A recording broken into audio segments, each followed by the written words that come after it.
আপনি কি জানেন পানি আপনার শরীরে কতটা গুরুত্বপূর্ণ অপরিহার্য উপাদান? প্রতিদিন শুধু ৮ থেকে ১০ গ্লাস পানি খেলে আপনার শরীরের ৭টা বড় সমস্যা কমে যেতে পারে।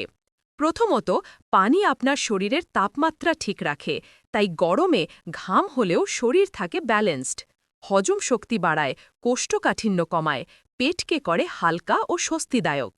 পানি কিডনির জন্য সবচেয়ে বড় বন্ধু, টক্সিন বের করে এবং কিডনি স্টোনের ঝুঁকি কমায়।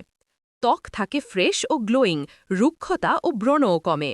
মাথা ব্যথা, ক্লান্তি আর মনোযোগ কমে যাওয়ার অন্যতম কারণ হল পানির ঘাটতি। পানি আপনাকে রাখে এনার্জেটিক। রক্ত সঞ্চালন ঠিক রাখে, হার্টকে কাজ করতে সাহায্য করে। জয়েন্ট বা গিট ব্যথা কমাতে পানি দারুণ কাজ করে, কারণ এটি জোড়াগুলোকে নরম রাখে। সুতরাং সুস্থ থাকতে চাইলে আজ থেকেই শুরু করুন, দিনে অন্তত ৮ থেকে ১০ গ্লাস পানি পান। শরীর সুস্থ থাকলে জীবনই সুন্দর।